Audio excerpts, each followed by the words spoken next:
একের পর এক ক্রিকেটারের ইনজুরিতে বিপর্যস্ত বাংলাদেশ দল। জয়ের সিরিজ থেকে ছিটকে যাওয়ার পর এবার আঙুলে চোট পেলেন মুশফিক। গুরুতর নয় বলছে ম্যানেজমেন্ট। বিপিএল ফুটবলে বিদেশি না রাখা এবং দলবদল পেছানো সহ 7 দফা দাবি নিয়ে বাফুফেতে ফুটবলাররা। কোথাও নেই লিগ কমিটির চেয়ারম্যান। সমস্যা সমাধানের আশ্বাস সাধারণ সম্পাদকের। রাজনৈতিক পট পরিবর্তনের হাওয়া লেগেছে দেশের ক্লাব ফুটবলে। পুরনো কমিটি ভেঙে নতুন করে লাইমলাইটে ব্রাদার্স ইউনিয়ন। 22 সদস্যের আহ্বায়ক কমিটির প্রধান ইশরাক হোসেন।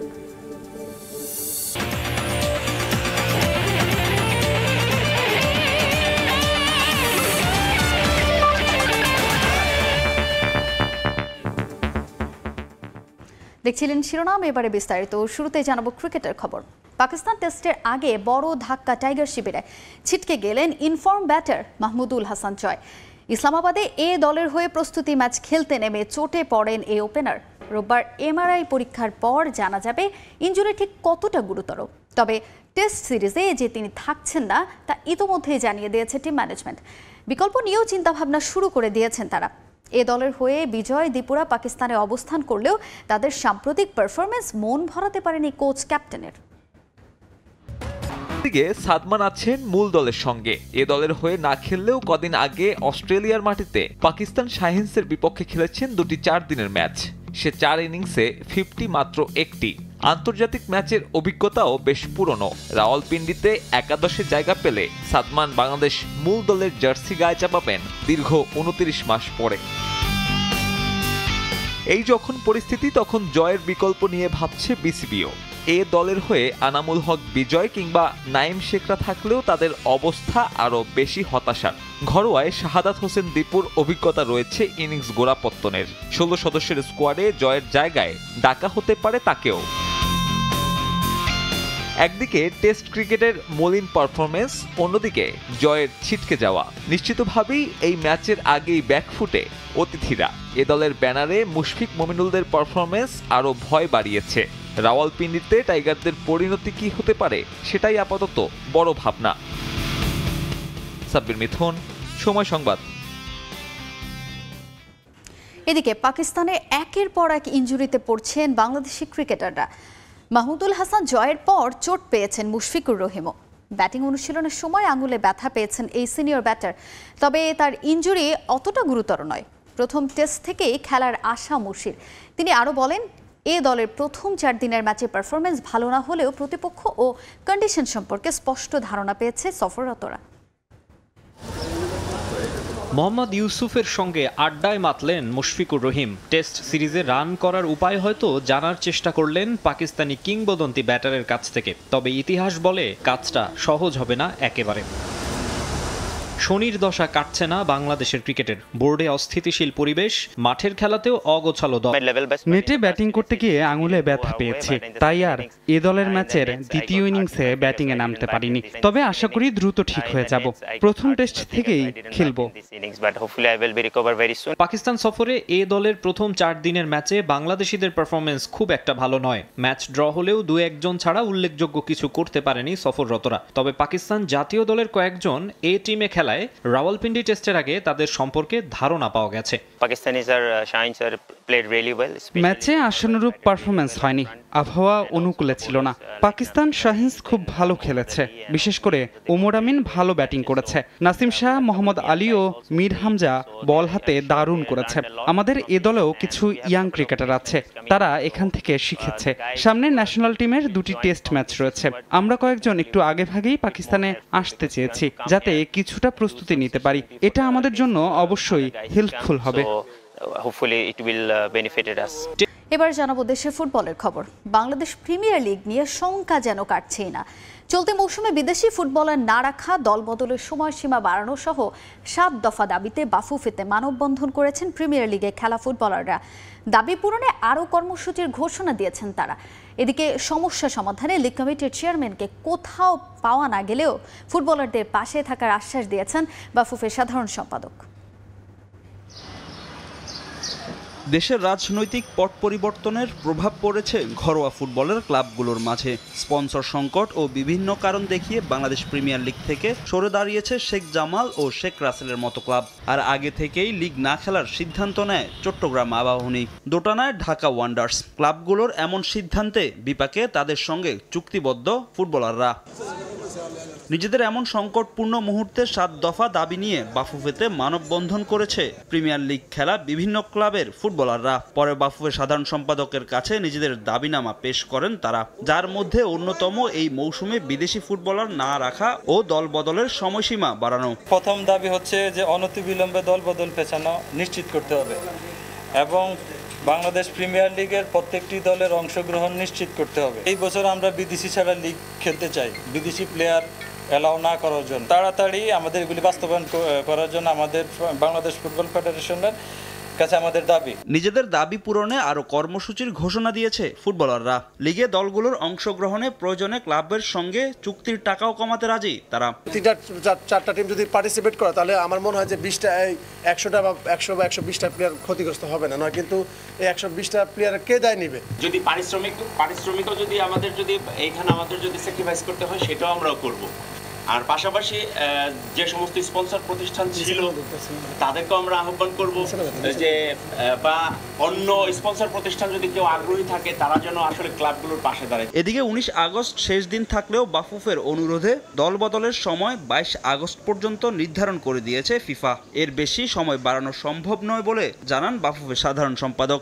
আর ফুটবলারদের দাবির প্রেক্ষিতে বাফুফের লিগ কমিটির সঙ্গে আলোচনা করার কথা জানান তিনি। তাদের দাবির প্রেক্ষিতে আমরা প্রফেশনাল লিগ ম্যানেজমেন্ট কমিটির সাথে কথা বলে অতি দ্রুত বসে আমরা জানাবো। প্লাস হচ্ছে তাদের একটা দাবি ছিল যেন স্পন্সর করে এবং তাদের সাথে আমরা কথা বলবো। 7 দফা দাবিতে বিভিন্ন ক্লাবের খেলোয়াড়রা থাকলেও ছিল না দেশের লিগ চ্যাম্পিয়ন বসুন্ধরা কিংসের ফুটবলাররা। ফাহিম ইসলাম, সময় সংবাদ, ঢাকা। রদবদল হলো দেশের ঐতিহ্যবাহী ক্লাব ব্রাদার্স ইউনিয়নে। পুরাতন কমিটি ভেঙে 22 সদস্যের নতুন আহ্বায়ক কমিটি দিয়েছে গোপীবাগের ক্লাবটি।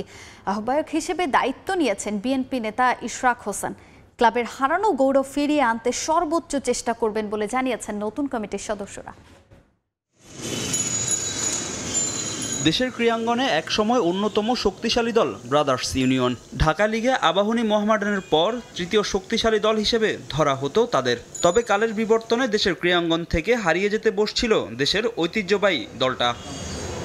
গেল মৌসুমে রেলিগেটেড হয়ে প্রিমিয়ার লিগ থেকে দ্বিতীয় বিভাগে নেমে গেছে ব্রাদার্স ইউনিয়ন। এছাড়াও ক্রীড়াঙ্গনে বিভিন্ন কর্মকাণ্ডের জন্য আলোচনায় ছিল গোপীবাগের ক্লাবটি। রাজনৈতিক টানাপোড়েন ও দলীয়করণে ক্লাবের এমন বেহাল অবস্থা বলে দাবি করেন ক্লাবটির সঙ্গে সংশ্লিষ্টরা। সরকার পরিবর্তনের সঙ্গে সঙ্গে এবার বদলে গেল ক্লাব কর্তাদের চেহারা। 22 সদস্যের নতুন আহ্বায়ক কমিটি দিয়েছে ব্রাদার্স ইউনিয়ন, যেখানে আহ্বায়ক করা হয়েছে ক্লাবের আজীবন সদস্য ও প্রয়াত বিএনপি নেতা সাদেক হোসেন খোকার ছেলে ইশরাক হোসেনকে। দায়িত্ব নিয়ে ক্লাবের হারানো গৌরব ফিরিয়ে আনার কথা জানান ইশরাক। সামনের দিকে এই ক্লাব একটি উন্মুক্ত ক্লাব হবে। এটি কোনো চর দখলের মতো কোনো ব্যক্তি মালিকানা অথবা কোনো রাজনৈতিক দলীয় নেতাকর্মীরা একটা সুযোগ নিয়ে এসে এখানে অবস্থান করবে, ক্লাবের যে ঐতিহ্য সেটিকে ধ্বংস করবে, সেটিকে আমরা ভবিষ্যতে হতে দেব না। এবং ক্লাবের যে ইনফ্রাস্ট্রাকচার সেখানে আমরা এটাকে ডেভেলপ করব, যাতে করে এখানে নতুন খেলোয়াড় তৈরি হতে পারে, যাতে জাতীয় পর্যায়ের ফুটবলার ক্রিকেটার আমাদের এই ক্লাব থেকে তৈরি হতে পারে, সেই ধরনের ফ্যাসিলিটি আমরা নির্মাণ করতে চাই। নতুন আহ্বায়ক কমিটির অধীনে আবারও পুরনো রূপে ফিরবে ব্রাদার্স, করবে শক্তিশালী দল, আশা ক্লাবটির ম্যানেজার আমির খানের। এই যে অল্প সময় যেটুকু আমরা পেয়েছি, আমি ওই সময় ওইভাবে প্লেয়ারদের সাথে কথা বলেছি যারা এই কয়েকদিনের মধ্যেই আমরা আমাদের যে স্ট্রেংথ যেটা আমরা চাই যে ফাইট দেওয়ার জন্য, আমার মনে হয় ইনশাল্লাহ আমরা কামিয়াব হব। এর আগে প্রিমিয়ার লিগ থেকে রেলিগেটেড হওয়ার দায় নিয়ে ক্লাবটির ডিরেক্টর ইনচার্জের পদ থেকে সরে দাঁড়ান বাফুফের সহসভাপতি মহিউদ্দিন আহমেদ মহি।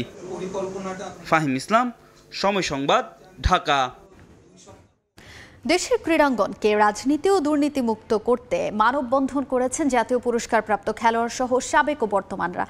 ক্রীড়ার সঙ্গে সম্পৃক্ত যোগ্য ব্যক্তিদের দায়িত্ব দেওয়ার পাশাপাশি ফেডারেশনগুলোর কাঠামোগত পরিবর্তনের জন্য যুব ক্রীড়া উপদেষ্টার প্রতি আহ্বান জানান তারা। দীর্ঘদিন ধরেই দেশের ক্রীড়াঙ্গন আটকে আছে কিছু মানুষের হাতে। মাঠের সঙ্গে কোনো সম্পর্ক না থাকলেও কেবল রাজনৈতিক প্রভাব খাটিয়ে তারা দখল করে রেখেছে এক একটি ফেডারেশনের বড় বড় চেয়ারগুলো। মেয়াদ শেষ হলেও দফায় দফায় নিজেদের অধীনেই তারা রেখেছেন সবকিছু। আর এই পরিচয় ভাঙিয়ে জড়িয়েছেন একের পর এক দুর্নীতির সঙ্গে। কেউ আবার নাম লিখিয়েছেন বিভিন্ন রাজনৈতিক সংগঠনের সঙ্গে, আবার কেউ হয়েছেন সংসদ সদস্য। এরপর থেকে ফেডারেশনের কাজ বাদে সব রাজনৈতিক কর্মকাণ্ডেই ব্যস্ত সময় কাটিয়েছেন এসব কর্তারা। নামে মাত্র ফেডারেশনের সঙ্গে যুক্ত থাকলেও দিনের পর দিন নিজের কাজটাকেই করেছেন অবহেলা। এছাড়া অভিযোগ ছিল স্বজনপ্রীতি, প্রতিভার অবমূল্যায়ন সহ নানা অনিয়মের। দেশের রাজনৈতিক পট পরিবর্তনের পর রাজনীতি ও দুর্নীতিমুক্ত ক্রীড়াঙ্গনের দাবিতে নেমেছেন জাতীয় পুরস্কারপ্রাপ্ত এবং সাবেক ও বর্তমান খেলোয়াড়রা। ক্রীড়ার সঙ্গে যাদের জীবন যৌবন কেটেছে তাদের নিয়ে কাজ করলে আন্তর্জাতিক অর্জন বাড়বে বলে মনে করেন বিকেএসপি সাবেক উপদেষ্টা কোচ নাজমুল আবেদিন ফাহিম। আমরা দেখেছি এখানে যাদের যোগ্যতা নেই, যাদের সাথে খেলাধুলার কোনো কানেকশন নেই, তারাই এসে কিন্তু খেলাধুলার হাল ধরার চেষ্টা করেছে তাদের নিজস্ব স্বার্থের কারণে কিন্তু, এবং যে কারণে গত অনেকগুলি বছর ক্রীড়াক্ষেত্রে আমাদের কোনো অর্জন নেই। আমরা এখানে পরিবর্তন চাই। আমরা চাই যে যাদের যোগ্যতা আছে, যারা খেলাধুলা নিয়ে জীবন কাটিয়েছে, এটা নিয়ে চর্চা করেছে, তারাই যেন এটা সামলানোর দায়িত্বটা পান। ক্রীড়ার সঙ্গে সম্পৃক্ত থাকা যোগ্যদের দায়িত্ব দেওয়ার পাশাপাশি বর্তমান উপদেষ্টার প্রতি ফেডারেশনগুলোতে কাঠামোগত পরিবর্তনের আহ্বান জানান সাবেক খেলোয়াড়রা। রাজনৈতিক ব্যক্তিরা কেন এসে আমাদের ক্রীড়াঙ্গনের সব পদগুলো দখল করবে? যোগ্যতা অনুসারে এখানে প্রতিটি ফেডারেশন পুনর্গঠিত হবে বলে আমি বর্তমান অন্তর্বর্তীকালীন সরকারের কাছে এবং আমাদের যে ক্রীড়া উপদেষ্টা আছে, আমি মনে করি সেইভাবে তারা পরিকল্পনা নেবে। তবে আইন পরিবর্তন না করে নামে মাত্র কয়েকজন ব্যক্তিকে সরিয়ে দায় সারলে ভবিষ্যতের জন্য সেটা কোনো ভালো উদাহরণ হবে না বলেও মনে করেন ক্রীড়া সংশ্লিষ্টরা। রিফাতুল ইসলাম মিরন, সময় সংবাদ, ঢাকা। এর আগে বাফুফের সভাপতি কাজী সালাউদ্দিন ও নারী উইংয়ের চেয়ারম্যান মাহফুজা আক্তার কিরণের পদত্যাগের এক দফা দাবিতে বিক্ষোভ ও মানববন্ধন করে বাংলাদেশ জাতীয় নারী ফুটবল দলের সাবেক ফুটবলাররা। বাফুফে ভবনের সামনে এ সময় উপস্থিত ছিলেন জাতীয় দলের সাবেক অধিনায়ক ডালিয়া আক্তার। সভাপতি কাজী সালাউদ্দিনের বিগত দিনের দুর্নীতি, অনিয়ম ও স্বেচ্ছাচারিতা তুলে ধরেন তারা। বাফুফের সভাপতির মদতপুষ্ট হয়েই দিনের পর দিন বাফুফের নারী দলে প্রভাব খাটিয়েছেন নারী উইংয়ের চেয়ারম্যান মাহফুজা আক্তার কিরণ। এ সময় বিক্ষোভকারীরা জানান, নিজের মতামতের সঙ্গে না মিললে ফুটবলারদের দল থেকে বহিষ্কার করতেন কিরণ। বাফুফেকে রাজনৈতিক প্রভাব মুক্ত রেখে সংস্কারের দাবি তোলেন তারা। বর্তমান সরকারের প্রধান উপদেষ্টার দৃষ্টি আকর্ষণ করেন তারা।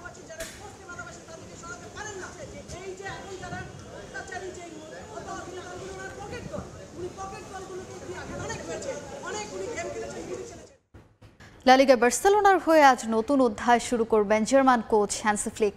প্রথম মিশনে তার প্রতিপক্ষ ভ্যালেন্সিয়া। ম্যাচের আগে দলের ফুটবলারদের নিয়ে আত্মবিশ্বাসী কোচ। ম্যাচ শুরু হবে বাংলাদেশ সময় রাত 1টায়। বার্সেলোনার সবশেষ মৌসুমটা কাটেনি আশানুরূপ। সরে দাঁড়াতে বাধ্য হন তৎকালীন কোচ জাভি হার্নান্দেজ। কাতালানদের দায়িত্ব ওঠে হ্যান্সি ফ্লিকের কাঁধে। হুয়ান গামফার ট্রফি ও প্রাক মৌসুমের প্রস্তুতি ম্যাচে ডাগআউটে থাকলেও জার্মান কোচের মূল লড়াইটা শুরু হচ্ছে লা লিগা দিয়ে। নতুন মৌসুমে এবার ভার্সার হয়ে নতুন অধ্যায় শুরু করার অপেক্ষায় ফ্লিক। তবে অভিষেক পিছিয়ে যাচ্ছে ইউরো মাতানো স্প্যানিশ উইঙ্গার দানি অলমোর। কাঙ্ক্ষিত সাফল্য আনতে না পারায় 2023 সালে জার্মানির দায়িত্ব ছাড়তে হয় হ্যান্সি ফ্লিকের। এরপর এবছর যোগ দেন ভার্সা ডাগআউটে। জার্মান কোচের প্রথম মিশনে প্রতিপক্ষ ভ্যালেন্সিয়া। শক্তি পরিসংখ্যানে ভ্যালেন্সিয়ার চেয়ে বেশ এগিয়ে বার্সেলোনা। এখন পর্যন্ত মোট 54 বারের দেখায় 26 জয়ের বিপরীতে তারা জয় পেয়েছে মাত্র 8 ম্যাচে। শেষবারের দেখাও তাদের 4-2 গোলে হারিয়েছে কাতালানরা। তবে সব দিক থেকে এগিয়ে থাকলেও বার্সার চিন্তা অন্য জায়গায়। আন্তর্জাতিক ফুটবল শেষে বার্সার একাধিক সেরা ফুটবলারই পড়েছেন ইনজুরিতে। মৌসুমে নিজেদের প্রথম ম্যাচে গাভি, আনসু ফাতি, আরাউহো ও ফ্রাঙ্কি ডি ইয়ং এর মতো ফুটবলারদের সার্ভিস পাবে না কাতালানরা। পুরোপুরি ফিট না হয় সদ্য স্পেনকে ইউরো জেতানো দানি অলমোকেও পাওয়া যাচ্ছে না এই ম্যাচে। তবে যারা আছেন তাদের নিয়ে বেশ আত্মবিশ্বাসী কোচ। যে ফুটবলাররা আছে তাদের নিয়ে আমি বেশ খুশি, এটাই আমার কাছে গুরুত্বপূর্ণ। যখন বার্সার সঙ্গে চুক্তি করি আমি জানতাম আমার পথ সহজ নয়, তবে আমি ক্লাবের উপর আস্থা ও বিশ্বাস রাখছি। অনেক ফুটবলার ইনজুরিতে থাকলেও আমরা এখনো বেশ শক্তিশালী। বার্সা ডাগআউটে ইনজুরির লম্বা মিছিল থাকলেও স্বস্তির খবর, সেরে উঠেছেন ইয়াংস্টার লামিন ইয়ামাল। এছাড়া তরেস, গুন্দোয়ান, ভালদে, লেভানডস্কি, রাফিনিয়ারাও থাকছেন এ ম্যাচে। সম্ভাব্য 4-3-3 ফরমেশনে দল মাঠে নামাতে পারেন হ্যান্সি ফ্লিক। তামিম হোসেন, সময় সংবাদ। ইপিএলে এবারের আসরের প্রথম হাই ভোল্টেজ ম্যাচে চেলসির বিপক্ষে মাঠে নামবে ম্যানচেস্টার সিটি। স্ট্যামফোর্ড ব্রিজে ম্যাচটি শুরু হবে রাত 9:30টায়।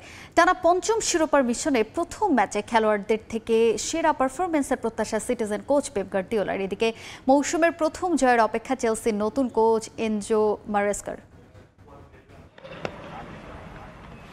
গেল আসরে ইংলিশ প্রিমিয়ার লিগের 8ম শিরোপা জয়ের পর নতুন মৌসুমে মাঠে নামতে যাচ্ছে ম্যানচেস্টার সিটি, যেখানে তাদের প্রতিপক্ষ চেলসি। এবারের ইপিএল মৌসুমে প্রথম হাই ভোল্টেজ ম্যাচের সাক্ষী হতে যাচ্ছে স্ট্যামফোর্ড ব্রিজ। তবে সিটিজেনদের বড় দুশ্চিন্তার কারণ ইনজুরির লম্বা তালিকা। হারে চোট পেয়ে কয়েক মাসের জন্য মাঠের বাইরে ছিটকে গেছেন নরওয়েজিয়ান তারকা অস্কার বব।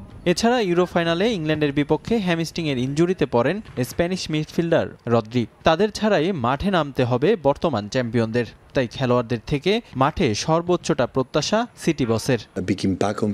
আমাদের প্রস্তুত হতে হবে। আমি জানি না কি ঘটতে যাচ্ছে। সবাই জানে দল ভালো কন্ডিশনে নেই, তবে এটা আমাদের ভাবার বিষয় না। ইচ্ছা ও ভালো করার প্রচেষ্টা ভাগ্যের পরিবর্তন আনতে পারে। এতে দল শক্তিশালী রূপ পাবে এবং আমাদের সবাইকে মিলে তা করতে হবে। আমার মনে হয় না বেশিরভাগ দল এখন ভালো অবস্থানে আছে। এত বছরের অভিজ্ঞতা দিয়ে বলতে পারি খেলোয়াড়দের মানসিক ও শারীরিকভাবে প্রস্তুত থাকা অনেক গুরুত্বপূর্ণ। এদিকে ইংল্যান্ডের ফিল ফোডেন, কাইল ওয়াকার ও জন স্টোনসের পাওয়া নিয়েও রয়েছে অনিশ্চয়তা। গত সপ্তাহে কমিউনিটি শিল্ডেও দেখা যায়নি তাদের, যদিও তারপর থেকে অনুশীলন করছেন এই তারকা ফুটবলাররা। পুরো মৌসুমে খেলোয়াড়দের পাওয়ার জন্য ফুটবলারদের বিশ্রাম নিয়ে ভাবছেন পেপ গার্দিওলা। আমরা বাকিদের বিশ্রামের অগ্রাধিকার দিচ্ছি। আমি তাদের আরো বেশি সময় দিতে চাই, তবে আমি চেলসির বিপক্ষে সেরা পারফর্ম চাই। আমরা জানি পয়েন্ট টেবিলে যত তাড়াতাড়ি সম্ভব এগিয়ে থাকতে হবে এবং যখন খেলোয়াড়রা ফিট হবে, শারীরিক অবস্থার উন্নতি হবে, তখন তাদের প্রস্তুত থাকতে হবে।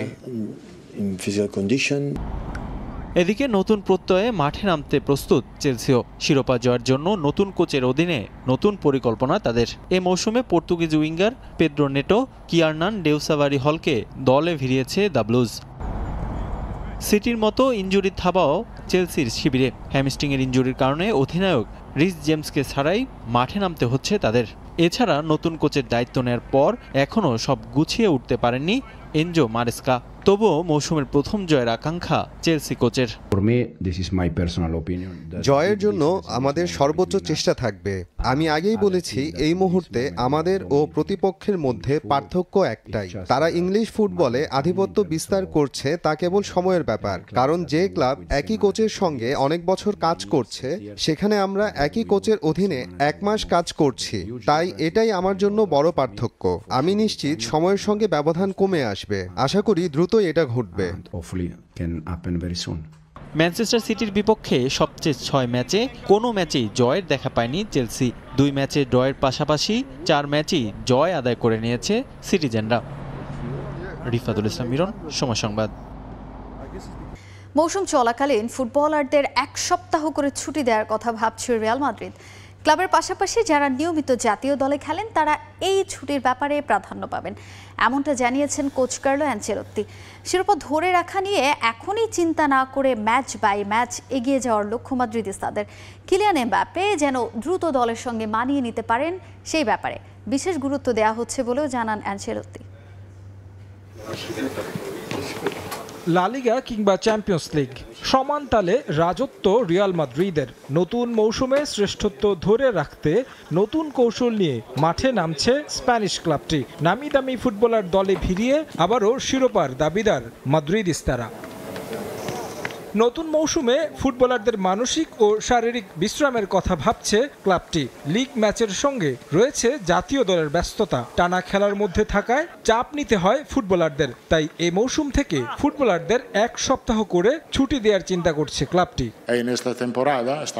আমরা এই মৌসুমে বেশ কিছু বিষয় নিয়ে ভাবছি। ফুটবলারদের ছুটি দরকার এবং তারা পরিবারের সঙ্গে সময় কাটাতে চায়। এই মৌসুম থেকে ফুটবলারদের ব্যক্তিগত ছুটি দিতে চাচ্ছি, যারা পরিবার নিয়ে সময় কাটাতে পারবে। যেমন ভিনিসিয়াস জাতীয় দলের সঙ্গে খেলে আসার পর দলে যোগ দিলেও 3-4 দিন বিশ্রামে থাকেন, অনুশীলন করেন, তবে ম্যাচ খেলেন না। আমরা চাই আলাদাভাবে গুরুত্বপূর্ণ ফুটবলারদের ছুটি দিতে। গেলবারের মতো এই মৌসুমেও শিরোপার দিকে নজর থাকবে স্পেনের শীর্ষ ক্লাবটির। তবে কোচ কিছুটা রক্ষণাত্মক, এগুতে চান ম্যাচ বাই ম্যাচ। মৌসুম শুরু হয়ে গেছে, স্বাভাবিকভাবে সবার প্রত্যাশা যেন ক্লাবকে আবারও শিরোপা উপহার দিতে পারি। তবে আমরা এখনই শিরোপা নিয়ে ভাবছি না, প্রতিটা ম্যাচকে টার্গেট করে এগুতে চাই। কিলিয়ান এমবাপ্পেকে এই মৌসুমে দলে ভিড়িয়ে 16 কলা পূর্ণ করেছে লস ব্লাঙ্কোস। তবে দলের সঙ্গে এখনো ভালোভাবে মানিয়ে নেওয়া হয়নি ফরাসি ফুটবলারের। আমরা দলে একজন প্রতিভাবান ফুটবলার পেয়েছি, আমাদের উচিত কিলিয়ান এমবাপ্পেকে দলের সঙ্গে মানিয়ে নিতে সহযোগিতা করা। দারুণ ব্যাপার হলো সে ড্রেসিং রুমে সবার সঙ্গে খুব বিনয়ী ও বন্ধুত্বপূর্ণ। লা লিগায় প্রথম ম্যাচে রিয়াল মাদ্রিদের প্রতিপক্ষ মায়োরকা। তারেক হাসান শিমুল, সময় সংবাদ। ক্ষুদ্র নৃগোষ্ঠী থেকে প্রথমবারের মতো কেউ জায়গা করে নিয়েছেন টাইগার ক্রিকেটের মূল স্রোতে। হবিগঞ্জের পেসার অনিক দেববর্মনের খেলছেন বাংলাদেশ অনূর্ধ্ব-19 দলের হয়ে। পরিবারের অমতে ক্রিকেটে আসা অনেকেই এখন স্বপ্ন দেখাচ্ছেন ক্ষুদ্র নৃগোষ্ঠী সম্প্রদায়কে। শুনিয়েছেন ক্রিকেটে আসার পথে তার প্রতিবন্ধকতার গল্প। তাকে নিয়ে উচ্ছ্বাস কোচ নাজমুল ইসলামেরও। মিরপুরের বড় মাঠের সবুজ গালিচায় ছোট ছোট এক গাদা উজ্জ্বল মুখ কিছুটা অপরিচিত। 2 ভাগে ভাগ হয়ে তারা খেলছেন নিজেদের মধ্যে ম্যাচ। বাউন্ডারি লাইনের বাইরে তবু একজনের দৃষ্টি সবার। চেহারায় ভিন্নতা কিংবা উচ্চতাতেও বাকিদের চাইতে তিনি ব্যতিক্রম। নাম তার অনিক দেববর্মন। হবিগঞ্জের বাহুবল থেকে হোম অফ ক্রিকেট। যাত্রাটা তার রোমাঞ্চকর। শুধু ত্রিপুরা জনগোষ্ঠী নয়, ক্ষুদ্র নৃগোষ্ঠী থেকে প্রথমবারের মতো কোনো ক্রিকেটার ক্রিকেটের মূল স্রোতে। কীর্তি যতটা বিরল, 19 না পেরোনো অনিক যেন তার চাইতেও বেশি লাজুক। অনেক মূলত একজন পেসার। 6.3 ফিট উচ্চতা তাকে দিয়েছে বাড়তি সুবিধা। অনূর্ধ্ব-19 দলের প্রাথমিক ক্যাম্পে থেকেও দৃষ্টি রাখছেন সুদূর দিগন্তে। স্নায়ুচাপকে সঙ্গী করে শুনিয়েছেন উঠে আসার গল্প। আমি যখন ছোটো ছিলাম, বড় ভাইদের সাথে খেলতাম, তখন আমাকে টিমে নিত না। বল ছক্কা মারলে বল মানে কুড়ানোর জন্য পাঠাতো আমাকে। ক্লাস 4 থেকে তখন থেকে আমি একটু বোলিং করতাম। আমি ওইখানে আন্ডার 16-তে আপনার 2019-20-এ ট্রায়াল দিয়েছিলাম। আমি তখন এতক্ষণ ছিলাম, তখন আমাকে ট্রায়াল টিকছি, পরে আমি স্কোয়াডে নিইনি। পরে আমি আবার আপনার 2021-22-এ খেলছি স্কুলে। খেলার পরে আমি ওখানে ভালো পারফরমেন্স করি। তারপরে স্যাররা বলে তুমি এইজ লেভেলে নাম দিও। পরে আমি এইজ লেভেলে নাম দিই, এখানে ট্রায়ালে আমি সিলেক্ট হই। সাম্প্রতিক সময়ে সিলেট মানেই যেন পেসারদের স্বর্গরাজ্য। সিনিয়র ক্যাম্পেইনার এবাদত সিলেটের শুনে নিজেই দিলেন হাতটা বাড়িয়ে। তাসকিন, ব্রেডলি, শোয়েব আক্তারের পার ভক্ত অনেক। বাংলাদেশের তাসকিন ভাইয়া আর পাকিস্তানের শোয়েব আক্তার আর অস্ট্রেলিয়ান ব্রেডলি। ফ্যামিলিতে প্রথমে আমাকে কত কেউ সাপোর্ট করতো না। আমি পালিয়ে খেলতাম ক্রিকেট। আমাকে বাসায় এসে আমার বন্ধুগণ আমাকে নিয়ে যেত খেলার জন্য। আমি তখন খেলতাম, তাও আমি ক্রিকেট ছাড়িনি, কারণ আমি ক্রিকেটকে ভালোবাসি। জেলা পর্যায় থেকে অনূর্ধ্ব-16 ট্রায়াল। এরপর তার টিকে যাওয়ার পেছনের গল্প শুনিয়েছেন অনূর্ধ্ব-19 দলের pace bowling coach Nazmul Islam. ডিস্ট্রিক্টের ক্যাম্পটা শুরু হলো তখন কিন্তু যেহেতু আমি ঢাকা ছিলাম, খুব একটা ধারণা ছিল না ওর সম্বন্ধে। বাট আমি যখন আমার যে ডিস্ট্রিক্ট কোচ আছে ওনার সাথে আমি ডিসকাস করলাম যে কি, উনি আমাকে বললো যে একটা ছেলে এরকম আছে, তো আপনি কি মনে করেন বা এই আমি আচ্ছা ঠিক আছে, যেহেতু আমি এদিকে আসছি, তুমি যদি ওর ভিডিও থাকে বা বোলিংয়ের কোনো কিছু থাকে তাহলে আপনি পাঠাতে পারেন। যখন পাঠাইছি আমি যখন দেখছি 6 ফিট প্লাস এবং ওর যা কিছু আছে মোটামুটি ভালো আছে, তো সব কিছু মিলিয়ে চিন্তা করে কিন্তু ওরে নেওয়া। প্রথম দিকে সমর্থন পাননি যেই পরিবারের, তারাই এখন অনেককে ঘিরে দেখে নতুন স্বপ্ন। হয়তো লাল সবুজের জার্সিতে আইডল তাসকিনের মতো অনেকও তুলবেন গতির ঝড়। সেই স্বপ্ন মিছে কল্পনা নাকি ধরা দেবে বাস্তবে, সে তর্ক পড়ে। তবে সব ছাপিয়ে ক্ষুদ্র নৃগোষ্ঠীর অনেকের মধ্যে অনেক যে প্রত্যাশার বীজ পুঁতেছেন, শুনিয়েছেন ক্রিকেটার হওয়ার গল্প। বন্ধুর সে পথ মারিয়ে হয়তো এখান থেকে উঠে আসবে ভবিষ্যতের সাকিব শান্ত। মাহবুব রিমন, সময় সংবাদ, ঢাকা। আরজিকর হাসপাতালে ঘটে যাওয়া ধর্ষণের ঘটনায় বাতিল করা হলো ডুরান্ড কাপে কলকাতা ডার্বি। উদ্ভূত পরিস্থিতিতে ইস্টবেঙ্গল ও মোহনবাগানের মধ্যকার এই ম্যাচটি নিরাপত্তাজনিত কারণে বাতিল করল কর্তৃপক্ষ। দেশটিতে সম্প্রতি চলমান ঘটনার জেরে রোমাঞ্চকর এই ম্যাচ দেখা থেকে বঞ্চিত হচ্ছেন ফুটবল প্রেমীরা। ম্যাচ না হয় দু দলের মধ্যে ভাগাভাগি হয়ে যাবে পয়েন্ট, দু দলেই পাবে 1 পয়েন্ট করে। হিসেব বলছে ইতোমধ্যেই পয়েন্ট তালিকায় এগিয়ে থাকায় দু দলেই উঠে যাবে কোয়ার্টার ফাইনালে। সম্প্রতি দেশটির উত্তপ্ত অবস্থায় শনিবার ডুরান্ড কাপের আয়োজকদের সঙ্গে বিধাননগর পুলিশ কর্তাদের বৈঠকে ডার্বি বাতিল করার সিদ্ধান্ত নেওয়া হয়। এই ম্যাচের টিকিট বিক্রি হলেও সে টাকা ফেরত দেওয়া হবে বলে জানানো হয়েছে। একই সঙ্গে বর্তমান পরিস্থিতিতে কলকাতায় প্রতিযোগিতার আর কোনো ম্যাচ হবে না বলে সিদ্ধান্ত নেওয়া হয়েছে। সব ম্যাচ সরিয়ে নিয়ে যাওয়া হতে পারে জামশেদপুরে।